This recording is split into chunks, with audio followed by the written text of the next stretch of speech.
He sat alone in the mostly empty diner, thoughtlessly playing with his cold, scrambled eggs.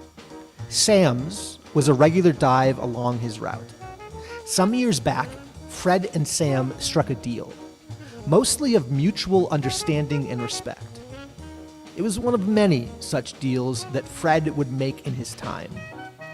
Some deals being nicer than others, but all affording perks for Fred. This one's particulars being fresh coffee, eggs, and toast, and a booth for the day's work. It was 13 after 8, and not unusual for them to be running late. Fred would often find himself sitting, staring off into the smoggy horizon, thinking about something he had somehow forgotten. Sam's diner always had music playing, filling the gaps of silence. Sam couldn't hear himself think in the quiet. He was constantly trying to work out the mysteries of the past. He had a nagging desire to know. The music made him feel less obtuse. He didn't care much for the details about who or what was playing so long as it was. Dave Brubeck's Take 5 was currently playing. Fred had long ago met Dave. In fact, he had ran into him twice, once in 42 and again in 80. He had since forgotten about the particulars of their meeting, but every time a Brubeck piece came on, Fred would be gently washed with a sense of salvific nostalgia. He sipped his coffee as the smoggy horizon became a glossy blur. A man who came in each day sat at the end of the bar. Nobody knew his name because he wore the same tattered Kiss shirt. Every day, Sam called him Ace. He was clearly a homeless man. Sam didn't mind much.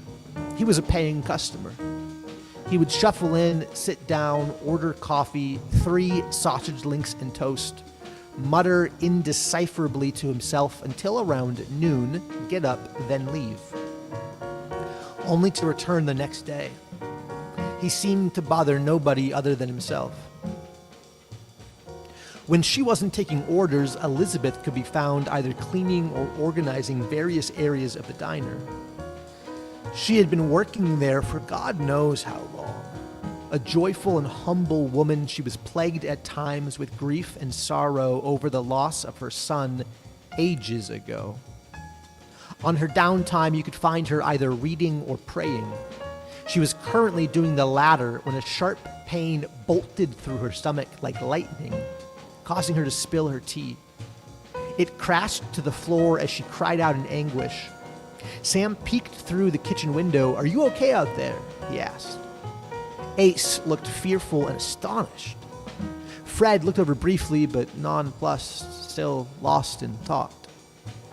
"Yes," she said. Wincing, Elizabeth grabbed a towel, got to her hands and knees, and began to clean the mess. The bell over the door jingled, letting in the sounds of the city outside. Still on her knees, Elizabeth turned to look. Before her stood a young girl no older than 14, holding a child. The girl looked haggard and tired. Behind her stood an older, wary-eyed man who too looked haggard and tired. The child himself looked around the diner. Though he was clearly a newborn, he had an air of ineffable depth upon his face. "May I use your restroom?" the girl asked. "Just back there," Elizabeth said, pointing as she looked up at the small, strange family. "Thank you," muttered the girl. Ace stared on in astonishment over the last several minutes. For him, the moment was quiet, the kind of moment he had almost come to forget about. The girl handed the child to the man and went back to the restroom. He stood there holding the child quietly, looking at the people in the diner with impatience and suspicion. Fred hardly took notice of the family that walked in. He was still sitting there lost in thought. He couldn't bring himself to remember what he had forgotten. Perhaps it was nothing. But how could a man know nothing? Suddenly, Ace stood and ran out of the diner, messily dropping his payment as he went. The commotion startled Fred. As he looked up, the strange gaze of the child caught his eye. It seared Fred's attention. He felt like he had known the child in what seemed like an eternal way. It terrified and relieved him. The girl returned from the restroom.